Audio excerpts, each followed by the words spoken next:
Good evening.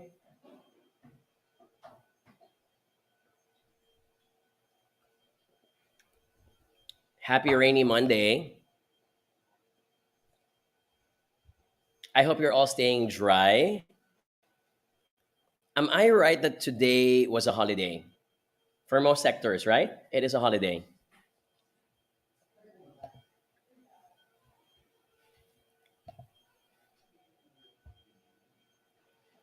So we're going to have an exciting topic, which I think a lot of you will be able to relate with.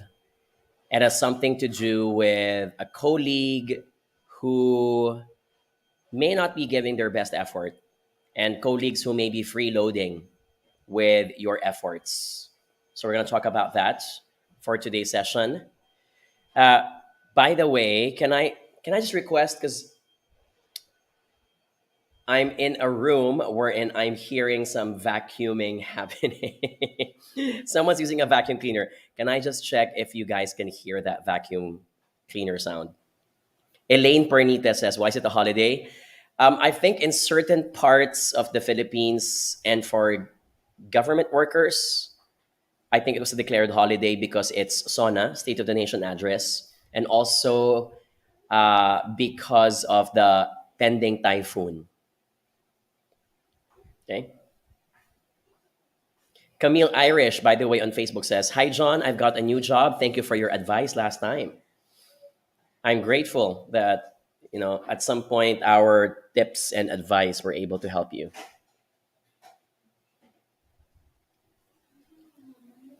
Okay, not hearing the vacuum cleaner. Okay, that's cool.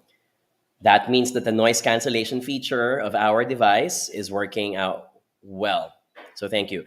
Tonight's topic is about colleagues. Specifically, what do you do with colleagues who do not give their best? What do you do with lazy and incompetent colleagues? Okay. These are colleagues wherein all 14 of you in the team have submitted your reports.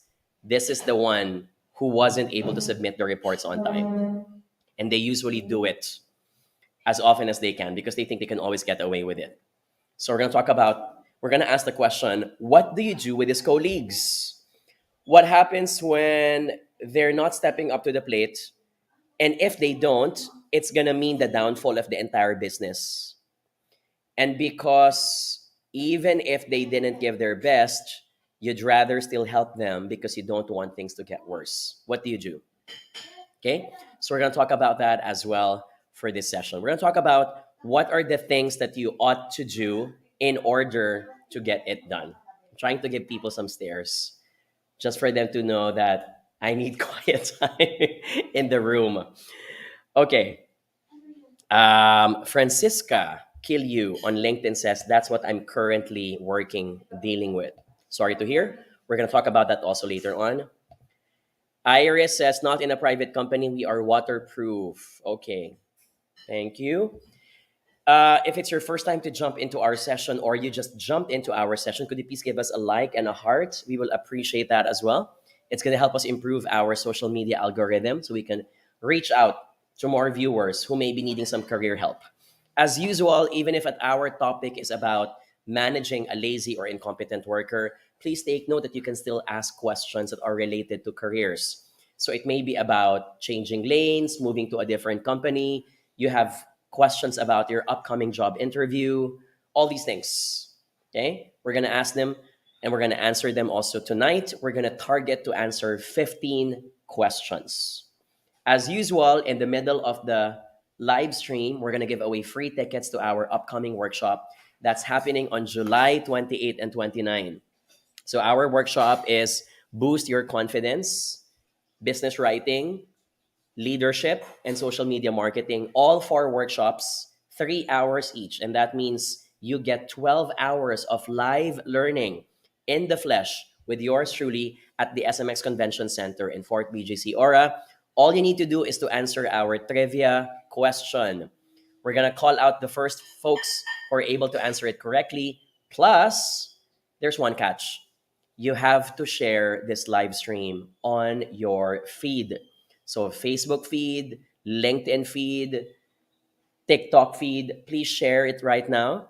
That's the only way for you to be eligible to join. If we do not see you sharing it, meaning your name does not have a label beside it, that you have not shared it, we will not be able to call out your name. Okay? I hope that's cool. LinkedIn user says, hello, following from Kenya as well. Thank you for joining us. That's Francisca. Thank you for joining our session. Okay. JC is asking on TikTok, is it okay that you're the only one who does all the job of your colleagues? Okay. Here's my take, and here's like a summary of what I'd like to talk about for this evening. I think that if the incompetence or the laziness of your coworker is affecting the entire department's or the entire team's performance, sometimes just to minimize the worst case scenario, sometimes you have to be the one to help out. And sometimes you have to be the one to bear the brunt. Sometimes you have to be the one to clean their mess. Okay? I do think, however, that if a mistake is manageable, meaning it's not a mission critical job, such that even if someone makes a mistake, it can be easily given a remedy, you can revise it, you can correct it later on. I think when these things happen, you have to let that colleague fail. Can I get a letter F if you agree? Sometimes you have to let them fail. You have to let them fail. You have to let them fall. Why? If they keep on thinking that someone is going to save them every time they fall, they will be dependent on you to the point that they will always think, he's there anyway. He's going to do the job for me even if I don't do anything. You're going to breed that kind of incompetence, and these persons will always think that someone's going to save them. Let them fall. Let them learn their lesson. I'm going to remind you about the caveat, however. Please don't do it in situations wherein the mistake is so grave that it can affect the entire team. That's the problem sometimes. Because the reason why I think lazy people continue to become lazy is because they think that even if they don't move, someone is going to be concerned about the job. So someone in the end is going to do it for them. Unfortunately. Okay? That for me is my philosophy. That's my mantra when it comes to managing colleagues who are incompetent. It doesn't hurt to also, again, do one of my favorite recommendations, do a heart-to-heart talk. What is making this person not move as fast? What is their motivation behind it? And sometimes, here's the sad part, the reason why your colleague is lazy or incompetent is not because they are really incompetent. It's because they're just simply disengaged. Meaning, originally, they're amazing, they have an amazing performance. But because maybe they're not properly paid, they have too much workload, they don't have a good relationship with their boss, and for that reason, they don't feel inspired continuing the job. They're just there because they need to earn a salary. So they're going to give their bare minimum, just enough for them not to be fired, but not too much that they're exerting beyond what they think they're getting from the company. Sometimes you have to talk to people. Okay? Now, I understand because this is your colleague. You're not the leader. You're not the boss. Will you have any powers changing their situation? Maybe not. If you do, however, have a good relationship with your boss, I think it's something that you can raise casually. I think it's something that you can talk to your manager and say, boss, I've noticed that Anna lately has not been doing X, Y, and Z. I wonder why. Would you have any idea? I need to raise this to you because I've noticed when she doesn't step up to the plate, the rest of the team gets sacrificed. The rest of the team also needs to put too much. Can I ask for your help? If you can talk to her, please, for example. Okay? So, question number 2 here. Maggie Kalimlim says it. What if their failure will sink the whole ship? That's where I think, unfortunately, you can't let them fall. You can't let them commit the mistake because that is also going to affect you at the end of the day. So be careful about that part. Okay? I'm looking at the chat box for TikTok. Thank you. Folks are finally sharing our live as well. Okay, team, could you please start rolling your questions now? Marlon Ricafort, by the way, says, shout out from working from home in Pangasinan. Marlon, could you please type in the chat box, by the way? Because I am en route to Baguio tomorrow. So I'll be leaving Quezon City at around 6 o'clock in the morning. I'm just concerned. It might be an issue we're traveling up north and then the storm just surges. How is it right now there? Is it raining? Are the winds moving too fast, for example? Could you please let me know? Mork Kasmi says hello from Pakistan. Thank you for joining our session. Maria Luisa says, I haven't claimed my prize last night. I am ready to win another one. Okay. Well, good luck, Maria. There are no limits to winning. If you happen to be the first person to win, that means that you can be eligible to win the prize. Okay. Okay. Marlon says there is no rain as of the moment. A few drops here and there. Okay. Maggie, I want to do a follow-up question, third question here from same question from Maggie.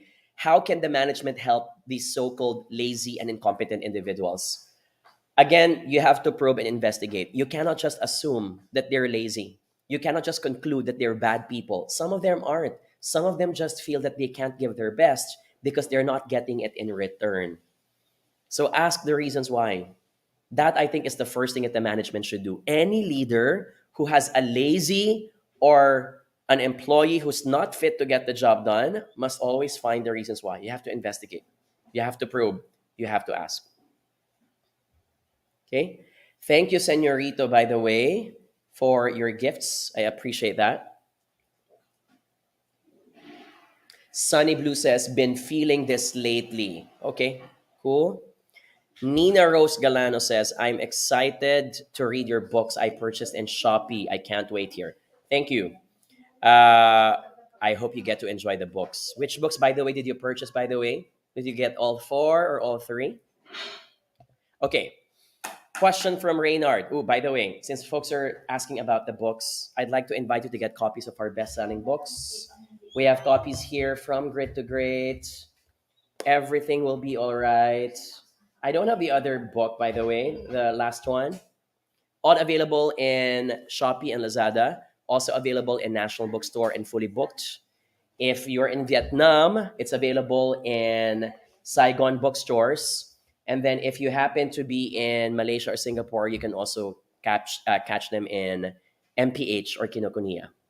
Okay, I want to answer the question now of Reynard Sanarte here on Facebook. How do you perceive colleagues who are not social in the office and believes working hours are for working and socializing should remain separate?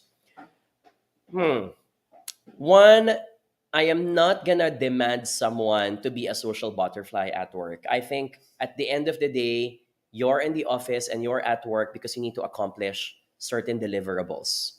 From time to time, of course, I will appreciate if you talk to me, share your favorite Netflix show, hang out, because at the end of the day, we're humans, we're not robots. However, if someone prefers not to socialize, I'm not gonna fault them. And I don't think it's a reason for us to alienate them further. Sometimes you have to ask yourself, did you reach out as well? Did you make the first move? Sometimes there are people who are introverted, meaning unless someone approaches them, they're also shy to talk to you. So it becomes a deadlock. You start assuming that they're bad people and they're snobbish, but it's simply because at the end of the day, they're just waiting for you to be the one to approach them. There are people who are like this. So sometimes I don't easily judge. Okay? Okay, let's answer some questions. You know, I'm like that, by the way. I'm like that.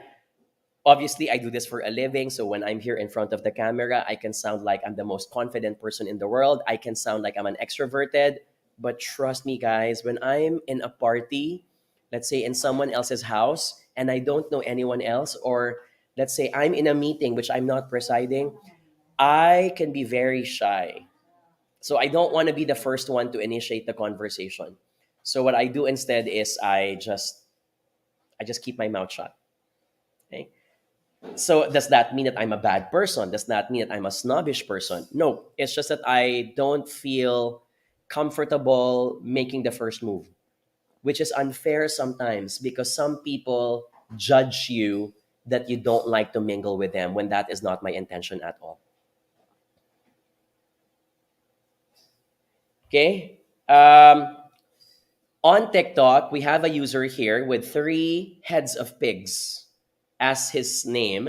And the question is, how can a teacher say no to a lot of workload given by the heads because no means disrespect? I understand in Asian societies, we often think that when you say no, it's challenging authority. But I'm also a believer that if your no gets coupled with a proper explanation, explaining why, even if you're the most passionate person in the world, this cannot really be done because of X, Y, and Z, people will understand. So I will make disclaimers such as, for example, oh, boss, I'd really love to help you out. I would really love to be able to accomplish this. But I hope you understand, on top of this, we also need to accomplish X, Y, and Z. So I would love to do these tasks, but can you please help me prioritize? I need to bump down one of them so I can accomplish this earlier because right now, I'm going to tell it to you, I can't do both of them at the same time. You have to explain. You have to speak up. You can't just be a silent you can't just do silent acceptance. And yes, it's easier said than done. Don't get me wrong. It's easier for Jonathan to just say it like this. In real life, it's not like you have all the confidence to say it, but you have to find a way. I would do it lunchtime or at the end of my classes, for example. I would not do it in the morning, I think. Well, depends on the person because in the morning people still are not tired, so maybe it's a fresh having a fresh environment allows you to do that. But I also think that if you do it in the afternoon when all of the problems have already subsided, you may also have an opportunity. But I would explain. Okay, don't just say no, explain why you're declining and saying no. Okay. Okay, question number 5 from Jeremiah Domingo. How will you confront an employee if he or she does not analyze the problem and take an action, but instead they endorse to you the problem? Okay, off the bat, the first thing that I'm thinking of is to apply the Socratic method, in which instead of answering their own questions, you ask them more questions until they arrive to their own answer. So, for example, someone is asking for boss, or let's say even if you're their colleague, hey, can you help me about X, Y, and Z? What do you think on this? Instead of telling them what the answer is, you tell them, you say something like, if you were in the situation of the customer, what do you think will the customer say or think? And then if the person answers, continue. Now, if the customer says that, would you do X, Y, and Z if you think that the customer is not happy about it? So you're training them to arrive with the answers on their own rather than spoon feeding the answers to them. Because if that's the case, you're training them to think that every time they ask you, you're going to become the Wikipedia for their problems. We don't want that. Okay, Jeremiah? Also, sometimes it matters to simply say it like this. Anna, I would love to answer your question, and I know what the question is, but I think you know the answer to this. If you haven't yet put your finger in it, can you spend more time on it? Like, float, ibabad mo pa ang sarili mo on it, like for 30 minutes more or for 1 hour more. And then get back to me. Let's regroup about it afterwards. Okay? So do something like that. Okay. Question number 6. Ooh, I'm missing a lot of questions, by the way, on TikTok. Sorry for that. By the way, are you seeing my sister on the left side? She's moving on this part. Okay.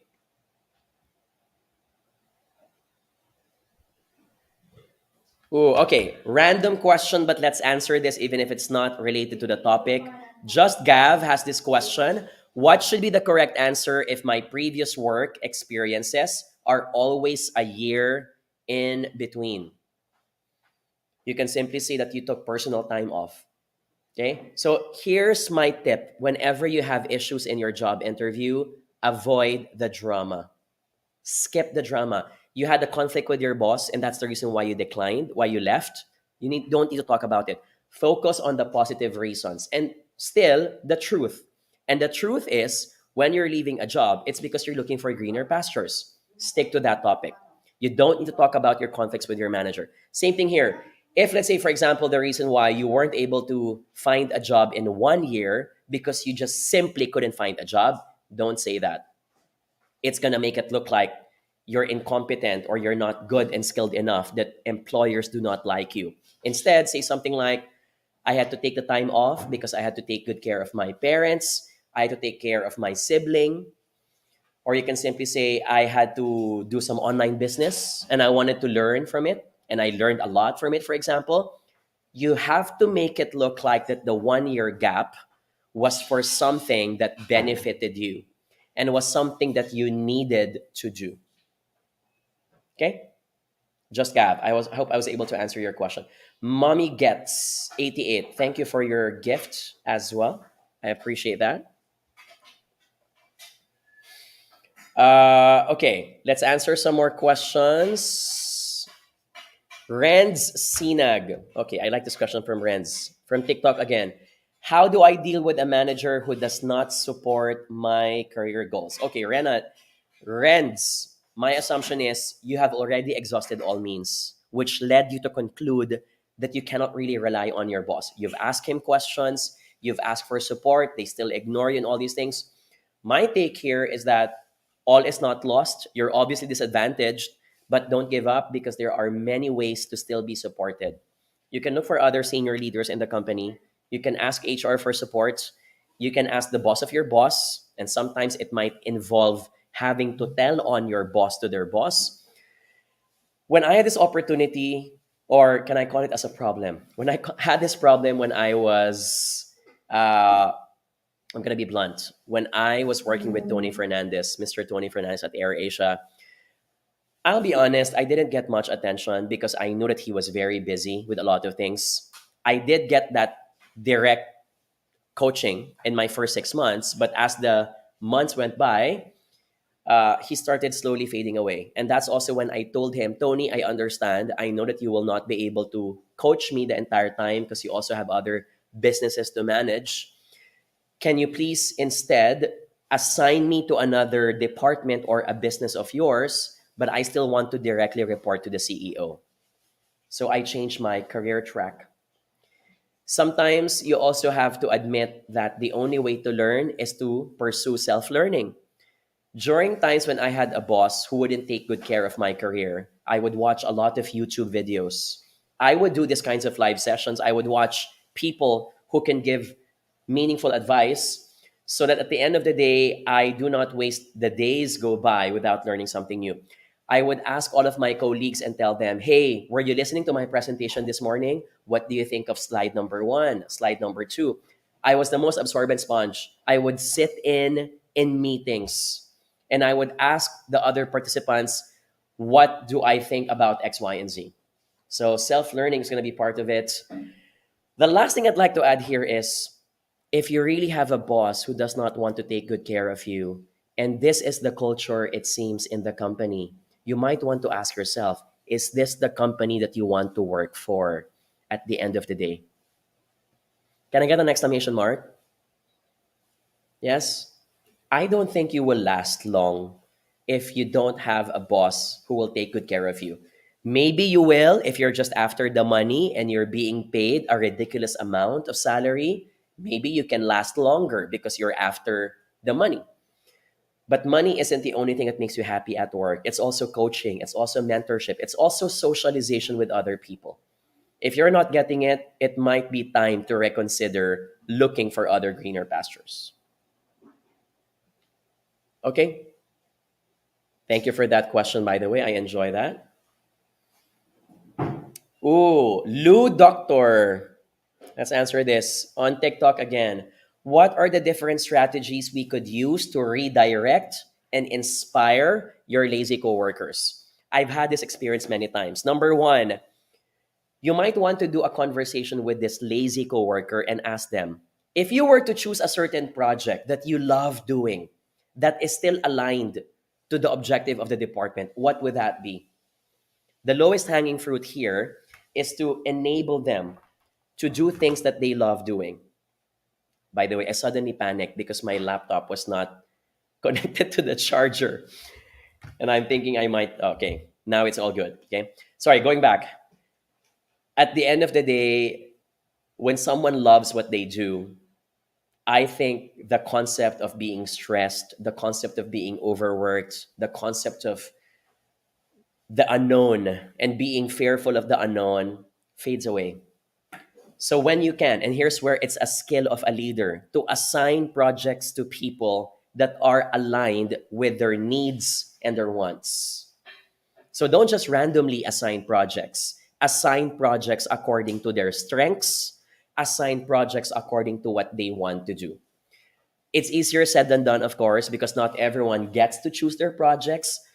Not everyone gets to choose their accounts if you're in the BPO industry. Not everyone gets to choose their patients if you happen to be a doctor or a nurse. I get it. But if the job has at least 10% or 20% flexibility that I can choose what I want to do, then I can be happy for that 20%. I'll give an example, by the way. Are you familiar with the 3M company? Can I get an exclamation mark if you're familiar? 3M. 3M is responsible for some medical devices. They're also responsible for your Scotch tape. You see them in a lot of your dishwashing cleaners, the cloth. So 3M since the 1980s is very popular for what they call as 20% of the time an employee can dedicate it to something that is not related to their job. I'm going to repeat. Employees in 3M since the 1980s are allowed to dedicate 20% of their time to any job that they like doing, even if it's not related to their core job, as long as it meets the bottom line of the company. Isn't that cool?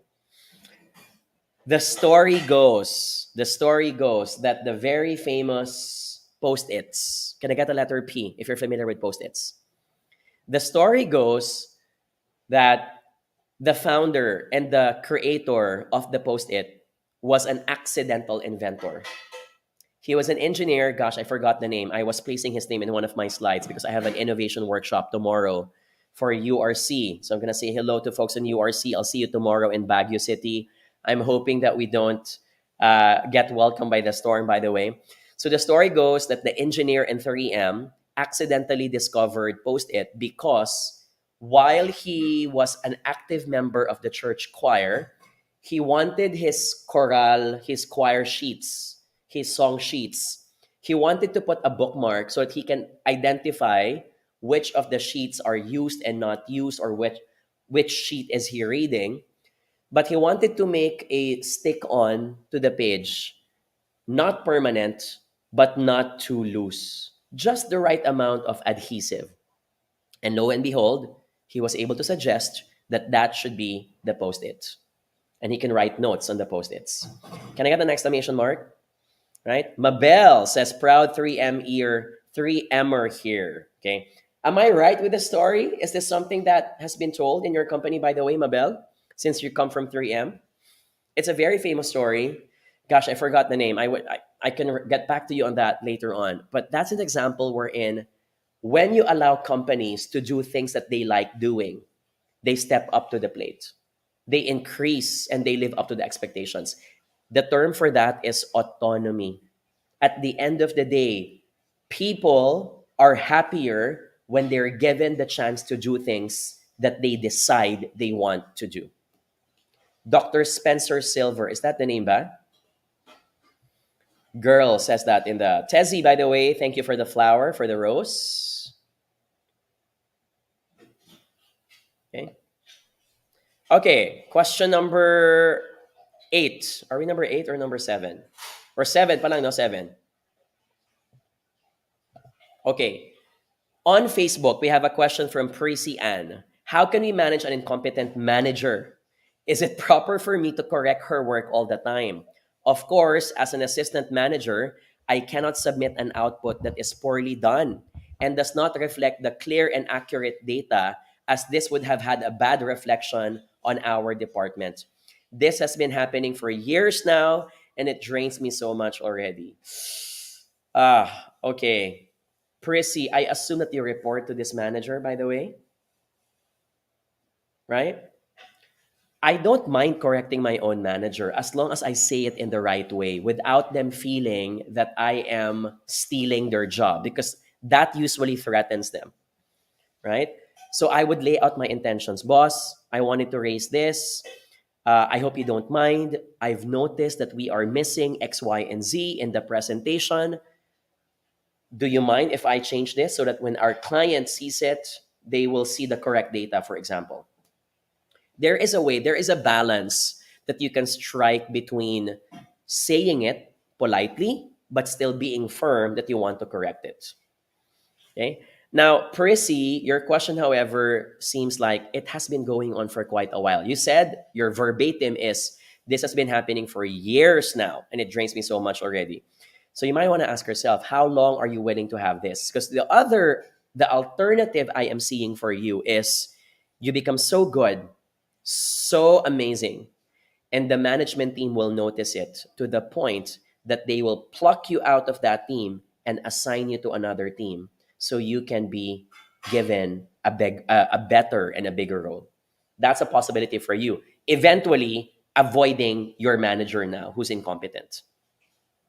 Okay? So that's an opportunity. Another way is, I don't know, can you confide to the boss of your boss? Is there a way that if you have a good emotional bank account, a good relationship, you can let them know the issue and you tell them that it's not because you don't like your manager, it's because it's getting into the way of productivity? I would go also for that route. Okay? Question number 8. Let's answer this from Reggie Agustin.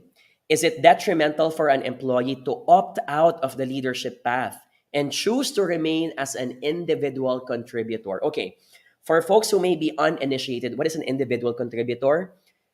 For the next number of years that you are spending in the company, you don't have any plans to upscale. You don't want to become a manager. You don't like the additional workload. You don't want people to report to you. You don't want the responsibility of coaching others.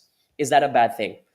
I don't think so. If you are contented and if you are already happy with what you are doing, you should be fine.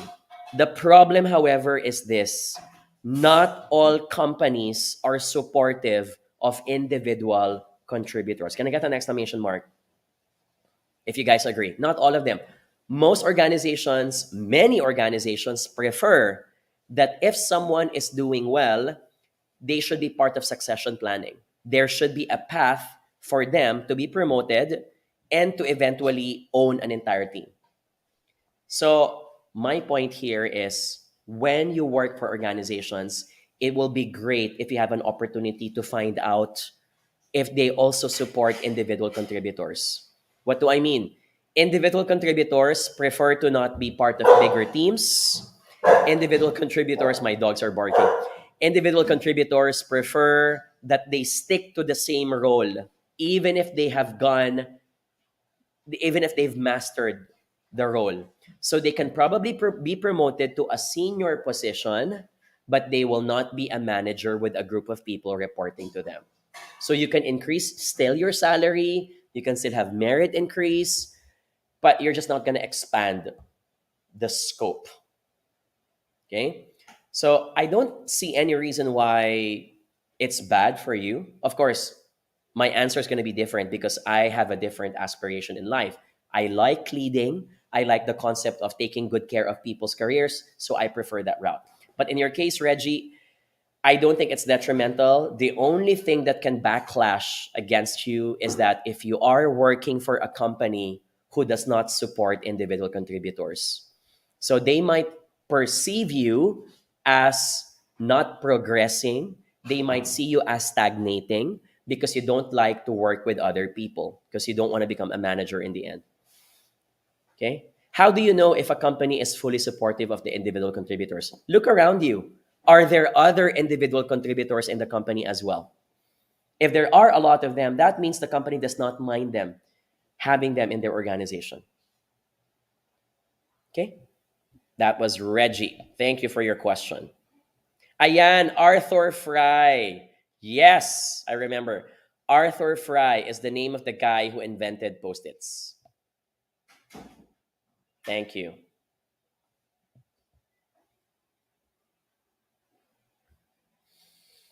Lisa Antonio, question number 9. What do you do if the staff is being apprehended by the manager in front of the other coworkers? I recommend not to do that. So remember our mantra in life, our mantra in leadership: praise and recognize people in public so that they appreciate that they are valued. Plus, it also sends a message to the other team members that if you do well, you get praised well. But on top of recognizing and praising in public, you should also apprehend and call out people in private. Can I get an exclamation mark if we agree with that? And the reason for that is because we don't want to embarrass people. We don't want people to feel that they're being singled out, that can disengage them, that can demotivate them, and that they will think that everyone is against them. It's hard to lose face in Asia, in the Philippines, in countries like Asia. It's all about reputation, right? So we have a concept of hiya, or shame, and we often protect that as well. So this question, for example, I would strongly discourage. This is not a leadership trait that must be continued. Okay? Claude9 on TikTok is saying certain leaders or management push you to a promotion even if you don't like. Yes. Number one, you have all the rights to decline a promotion. Remember, part of the Philippine law and constitution is that forced labor is illegal. And technically speaking, if you're being forced to do a job which is outside your agreed scope, outside your employment contract, that's illegal. Okay? Of course, there are going to be a lot of vague parts here.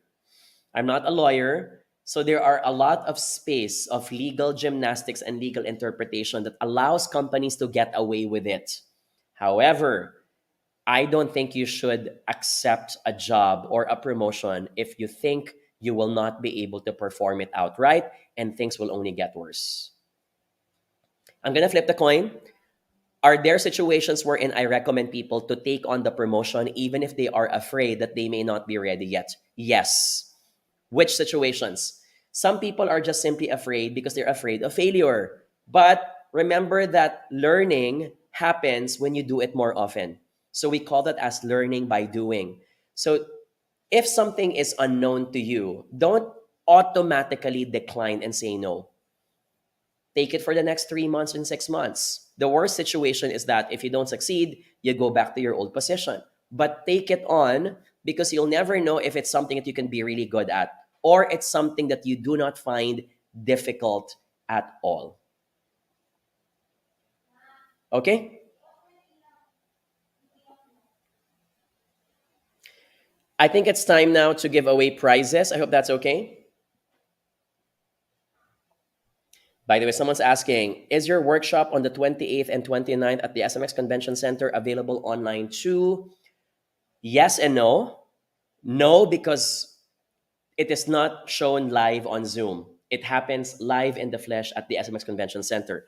Technically, yes, because we have a 1.5-hour version of the talks that are recorded as webinars. So if you cannot attend our workshops, if you happen to be outside Metro Manila, what I recommend instead is that you buy tickets to our recorded webinars, which is also way cheaper. So our our on-site workshops at the SMX Convention Center is 1,799 pesos. That's for 3 hours.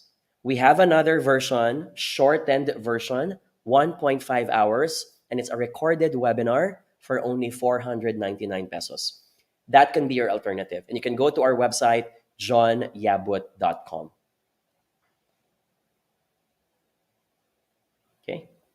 Amiel Gonzalez on YouTube says, count me out. I didn't know that you already won twice, by the way. So thank you, Amiel, for being a gentleman about that so we can give chance to others. Okay, are you guys ready now to win our...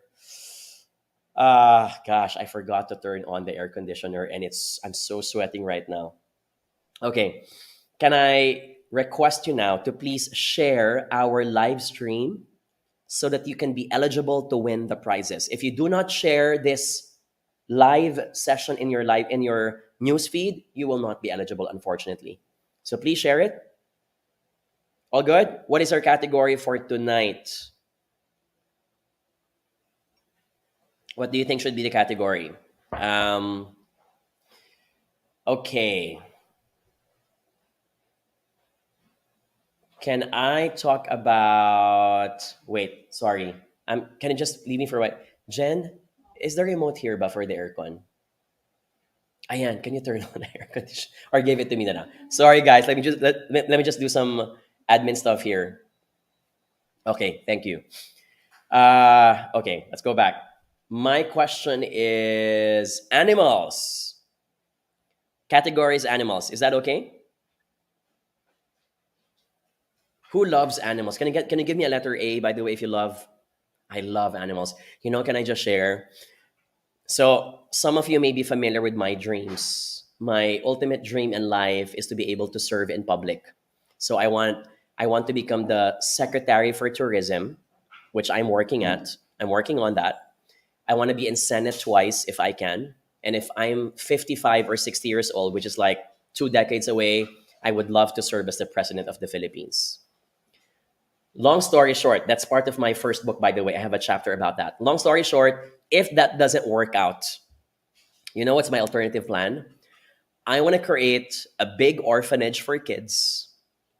And in the same building, there is also a place for dogs. And so the idea is that the orphans will be able to take good care of the dogs. And it's and the reason for that is because I just love dogs. I think it's just so amazing how they have evolved from being wolves to being someone that can be so clingy to human beings, right? Thousands and thousands of years of evolution. Isn't that amazing? And, my dog Tanjiro saved me during the pandemic. I was living alone. I had so much anxiety. And when I got him, changed my life for good. I felt so better about myself. So I want to give back on that part. So that will be my other plan. No, that's how I would pursue. So I love animals. Okay. Cats. Yes. Sorry, I forgot. Cats as well. That's true. Not much of a cat person before, but lately I've been appreciating them. Okay. So animals are going to be the category for tonight. If you guys are ready, give me a letter R. 5 winners on TikTok. We're going to call your names. 2 winners on Facebook. 2 winners on LinkedIn. And 2 winners on YouTube. Okay. I said that yesterday was going to be the last time that I will give away prizes. Not true anymore. Tonight is going to be the last night. So whoever going to win, the next tickets are now going to be for the August session, huh? So for tonight's the last night that the tickets are going to be for July because the sessions are already happening on on Friday and Saturday this week. Okay? So my question is, please station your fingers into your keyboard. Category is animals. Okay? You guys are all cool? Okay.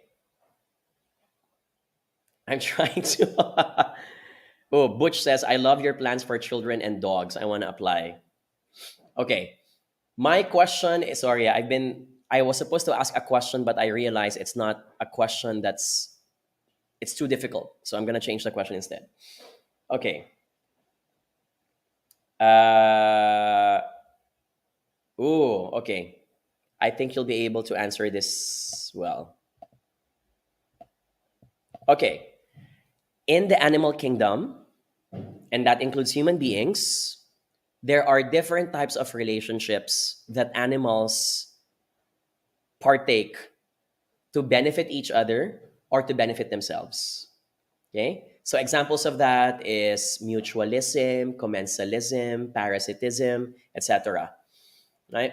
Or you also includes predators, right? So my question is this: which of these refers to the relationship wherein only one animal is benefiting from the relationship, but the other animal is not harmed at all? Okay? What is that relationship? So one animal or one creature is benefiting, but the other is not benefiting, but they are not harmed. Okay? They're not harmed. Okay? So, naging science teacher si Jonathan ba yan? Correct answer, ladies and gentlemen, is it is commensalism. Okay?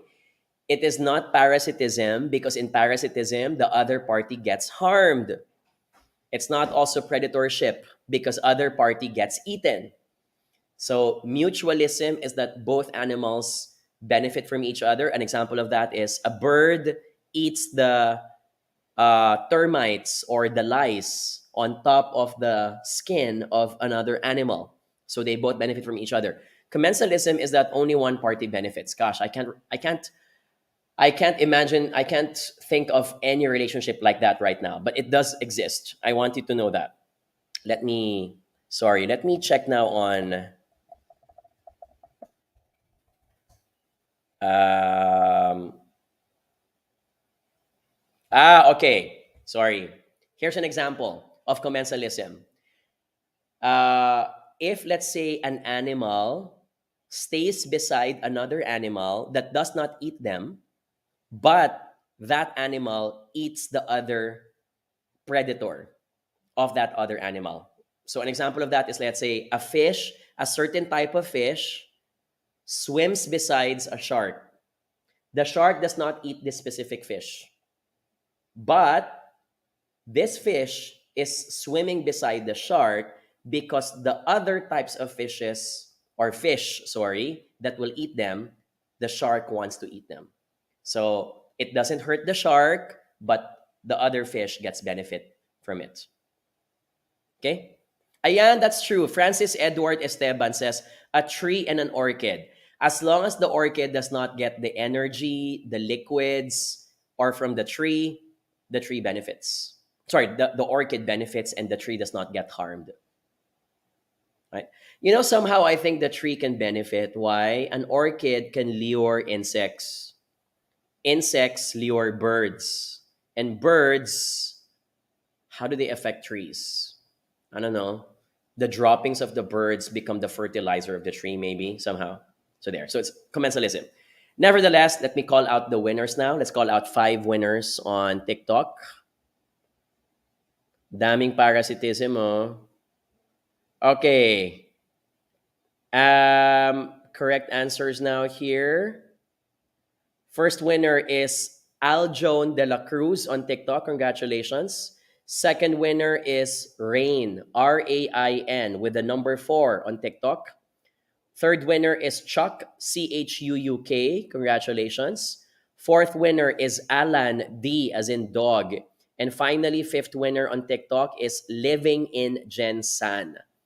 Also, correct answer is commensalism. Okay? Now, for Facebook, LinkedIn, and LinkedIn and YouTube, let's call out the winners now. My winners are, wow, so many answers on Facebook, huh? I have to scroll way up ahead. Okay, my first winner is Bernard Hamon on YouTube. Congratulations.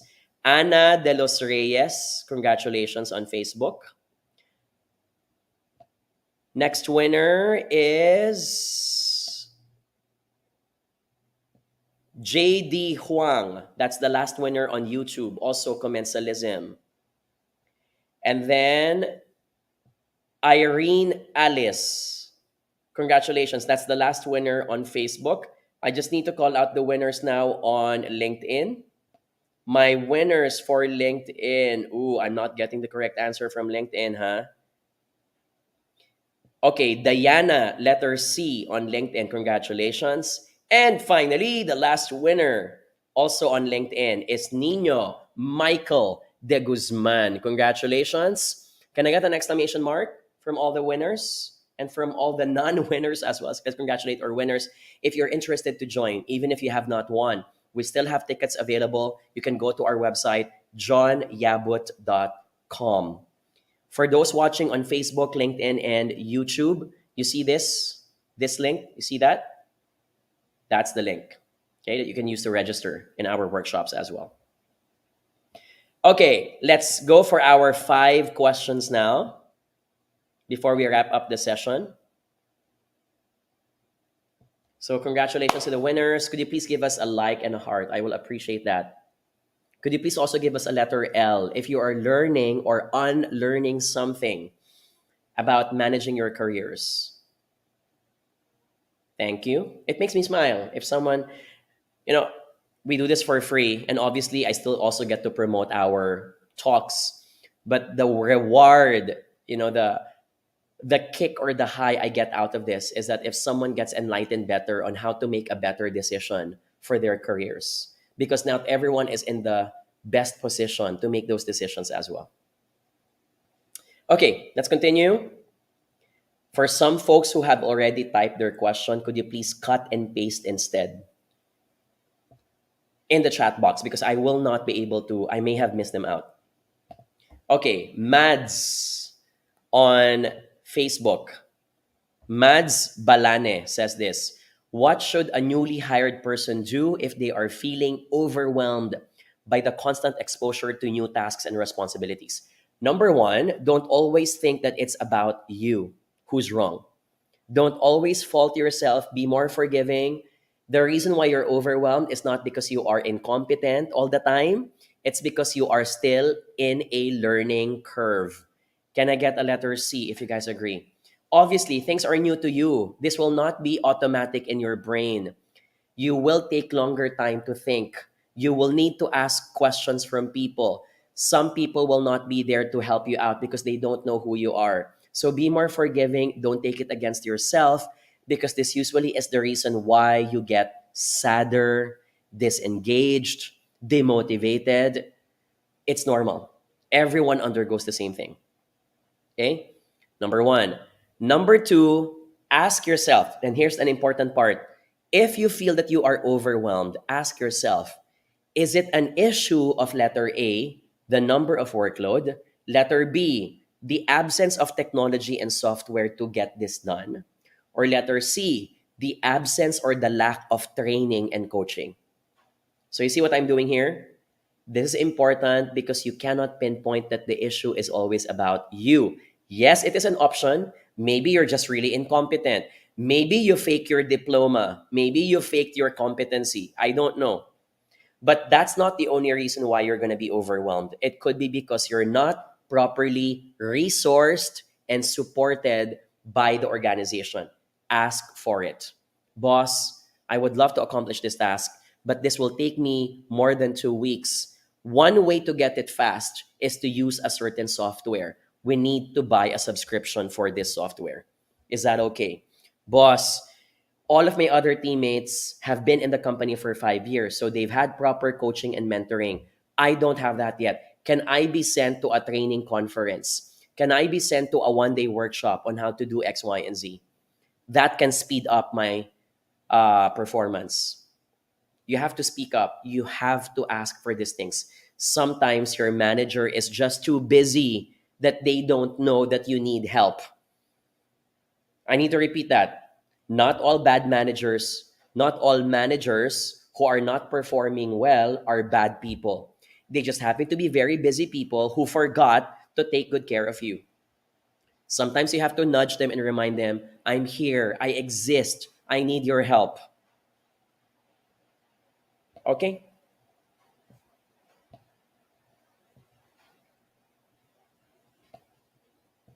Oh, I like this question from Maudi. It's related to our topic for tonight.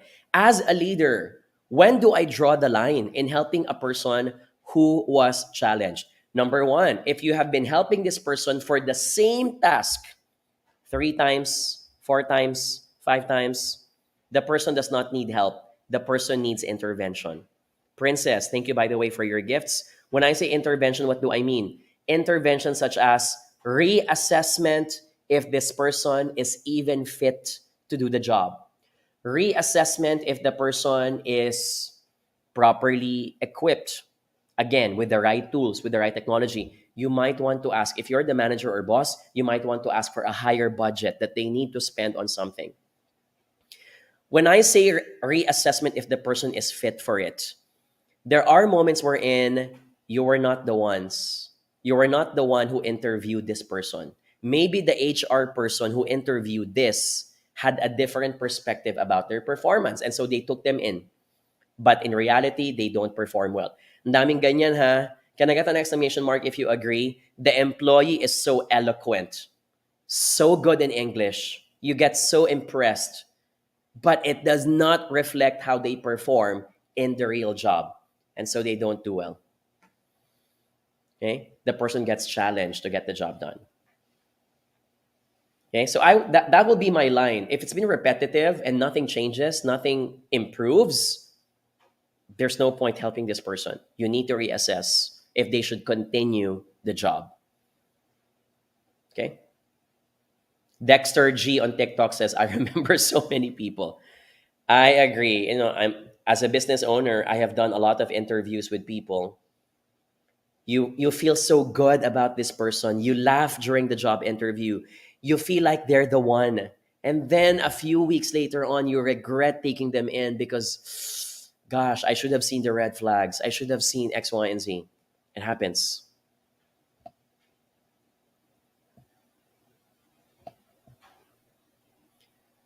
Okay.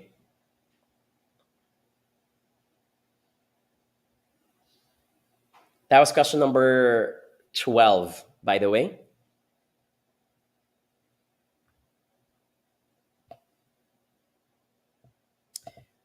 Let's answer another question here from Facebook. Mark Joseph Pagdanganan has this question on Facebook, asking for advice. How can you respectfully resign from your present job after accepting their counter offer 4 months ago? One, manager mindset. While it can be very embarrassing, while it can be humiliating that you took on a counter offer and now you're letting it go again, think of the time frame in 6 months. In 6 months, in 1 year, in 2 years, everyone's going to forget about it. So don't be concerned about people's judgments. It will pass. They will forget about it. They will forget about you. You will forget about it. Don't let judgment be a reason for you to hold back if you really want to leave and if you need to change your mind. Can I get a letter A as in amen, if you agree? Because you're going to regret it later on. Why will you let people's judgments decide your happiness? They're not the ones putting food on your table. Let it go. Let go of your judgment. Let go of your fear of judgment. People are going to judge you no matter what you do. Anyway. Okay? So that's the first one.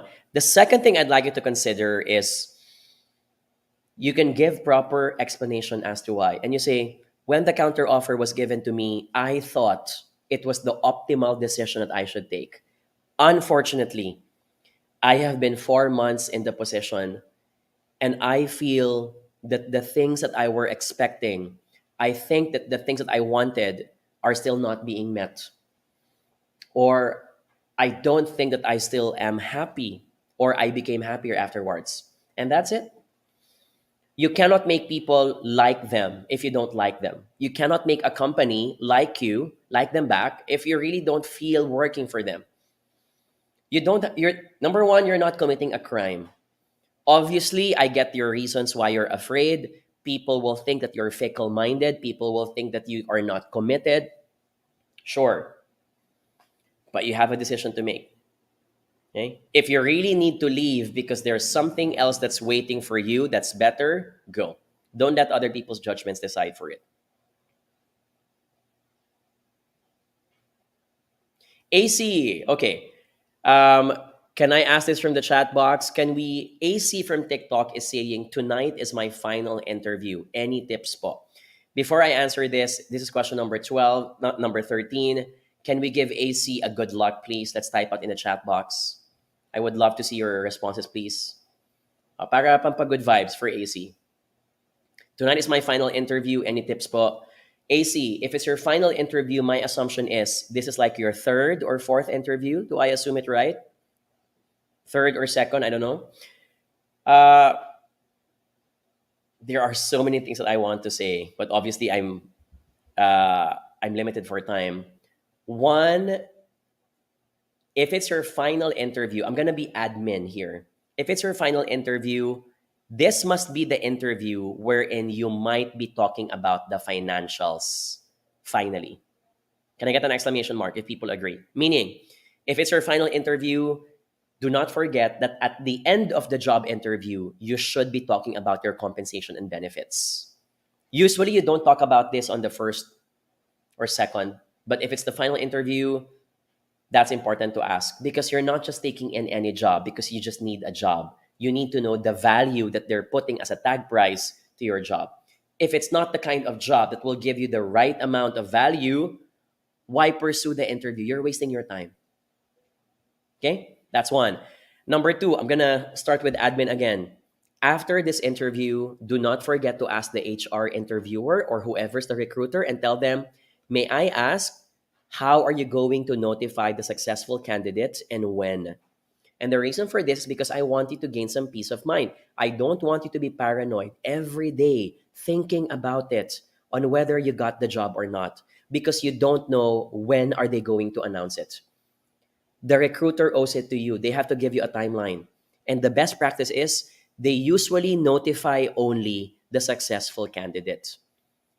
When? If the announcement is on July 31, you can safely assume that you were not accepted if they still have not given you a word by August 1 or by August 2. Simple as that. So that's the admin part. Do not forget, these are the questions that you need to ask before you end the conversation. Okay? Number three, last, more of the content. Most people do not notice this, but in interviews, they forget that they look so uptight. The way they sit, the way they hold their hands, the way they do their posture. You want to put some level of casual feel. Not casual, not too casual that you look like you're smug and you're cocky, but casual to the point that you know your worth, you're not intimidated, you know how to talk to them with smiling face and with being as ease. And usually this kind of vibe is what people are looking for because it means that you are confident of what you know and what you're capable of. Okay? So your body language matters.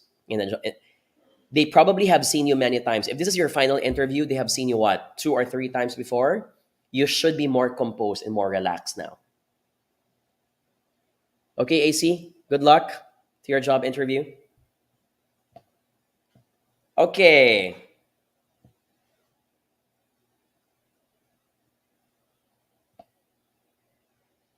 Oh, AC, so many good lucks, huh? I'm looking at Facebook, for example.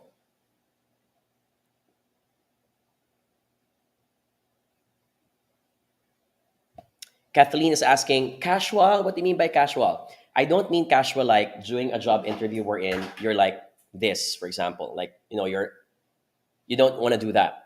When I say casual, I don't want you to be like this or putting your hands like this. Or sometimes people don't notice that their shoulders are actually standing up like this. When I say casual, it's like this. I'm polite. I know that you guys have the upper hand, but I'm happy about myself. Okay? Whatever it is that I experienced in the morning, I am not going to be affected by it. If I arrived in the job interview with so much traffic or something happened to my car, I'm not going to let it affect my presentation. That's the casual feel that I'm talking about.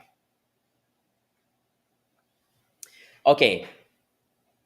From TikTok, The Edge is asking this question. What is your comment about this statement? If you don't like the system, go out of the system. Sure, but it doesn't mean that the system is the best system. I will agree to this somehow. You know why? If you don't like the system and the system does not like you back, the system will never treat you right. Can I get an exclamation mark? They will never treat you right. Okay? And I don't want to be in a system that changes me, even if I don't like that change, to the point that my identity is also changed. I'm going to put some grain of salt here. If you don't like the system, ask first the reason why you don't like it. Because sometimes the reason why you don't like it is because you're just stubborn. You just don't like uncomfortable things. You don't like being inconvenienced. You don't want to take risks, okay? Which is also not a good thing. So I will only leave if the system do things that are against my values and are non-negotiable with my values. An example of that, the system believes that bribing is worth it as long as you get the job done. That's against my ethics, and I will never live up to that. I will never be able to sleep at night knowing that my children are eating sausages and eggs that are coming from bribed money. I just can't. Okay? So identify your ethics as well in this case. Okay? Let's catch one more question. John, by the way, on Facebook is saying, final interviews, to add to Ace's question a while ago, final interviews normally are facilitated by someone from the department you were profiled. Make sure to acknowledge and justify you can deliver what they need. Thank you for adding that. Okay, call me Abby is asking this question. What if you are co-workers or friend? What if your co-workers and friends? Okay. Call me Abby has this question. What if you were formerly friends and co-workers and then you got promoted? And now that co-worker reports to you and they happen to be a lazy co-worker all these times. How are you going to coach this person?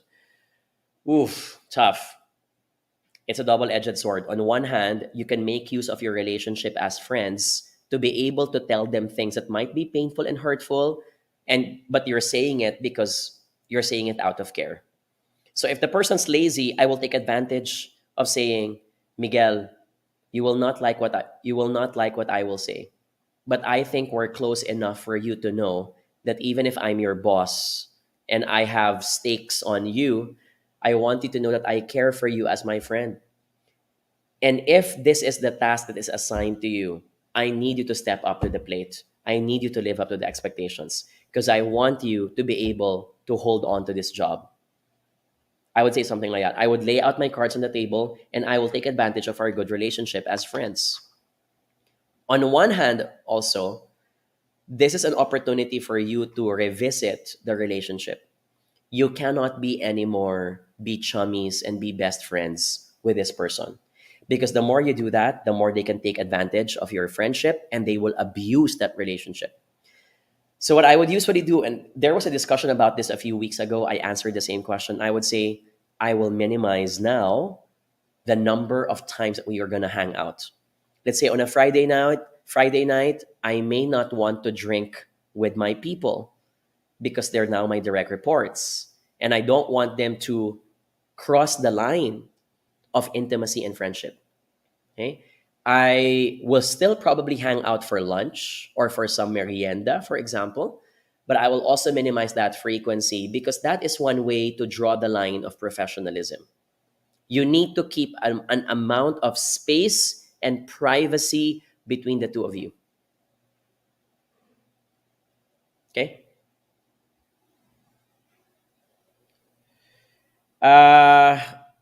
Someone's asking me on TikTok, do you work? And what po? You can easily Google my name and you can find out what I have accomplished in the past. I think people ask that when people don't know what I have done and are questioning, do I have the right to give advice? Can I ask folks, by the way, do I have the right to give advice like this? I'm asking a rhetorical question. No, I'm kidding on that part. What I would recommend is that when people see me for the first time on TikTok, or when you see someone for the first time and you wonder what makes them give these types of advice, before you judge a person, and I know I can look like a 22-year-old. I get it. Okay? Hopefully, check the person's profile and you will have an idea why they're passionate in what they do and why they have been doing it for more than a decade now. Okay? By the way, I was asking that not because I wanted to know the answer, because I know the answer confidently myself. I just needed to shout that out so that people who are not listening properly get to see it from the chat box. Okay? Credibility, not the right. Well, technically, everyone has a right. Yes, everyone has the right to share their opinions online. It's a free country, it's a free world. But right does not translate to an audience because you will only deserve an audience if you have the credibility to share your thoughts with an audience. Okay?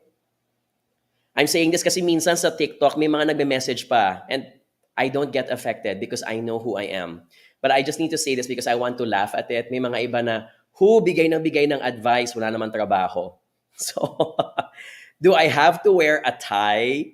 Do I have to make it look like, right? Okay. Anyway, so thank you for a very amazing night again. You've made a lonely, rainy night worth it. Okay. I will not be able to go online tomorrow and Wednesday because we have a talk. I will aim, however, to be online on Thursday night. I think I will. And so, because of that, for those who are going to attend our SMX convention workshop on Thursday, I will see you at SM Aura Fort BGC. Remember again, July 28th, leadership workshop is in the morning. Social media workshop is in the afternoon. Saturday, July 29, Boost Your Confidence workshop is in the morning. Business writing workshop is in the afternoon. I cannot wait to see you. We have 486 participants registered for all the sessions so far. So we're very happy because we're breaking our records. Of course, the SMX Convention Center management is also very happy for that. So thank you. If you guys are interested to catch copies of our books, my latest book is entitled From Everything Will Be All Right. It's all about career management, tips on leadership, managing anxiety, managing relationships with your boss. Available in National Bookstore. Available also in Lazada and Shopee. And available also in our official website, @jonathanyabutt.com. One last thing, if nabitin kayo, because I will not be able to see you until Thursday, you can listen to our podcast on Spotify. Our podcast is From Grit to Great. And we talk about careers and success. It's co-hosted by my brother, Jed, who also is an entrepreneur and a furniture designer. Ooh, Rogue on TikTok says, I'm here in Baguio. You know what? I cannot wait to eat Pizza Volante again. I want to go to Oh My Gulay because I haven't been there for 5 years. And I want to go, gosh, I forgot this restaurant. It's like 120 pesos, chicken with rice and vegetables. Good Day ba ang tawag nun? It's a very famous local place, like amazing amount of food, and yet it's so cheap. So I can't wait to do that as well. Okay, catch you guys soon. Thank you for the energy. Always aspire for a better version of yourself. Good Taste. Thank you. Call me Abby. Good Taste is the name. I can't wait to, eat. And they have this like 30 peso carrot cake. Gosh, so cheap. So I can't wait to do that. See you guys if you happen to be in Baguio. And if you bump into me because I think it's a very small city, say hi. Bye, everyone.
Mama,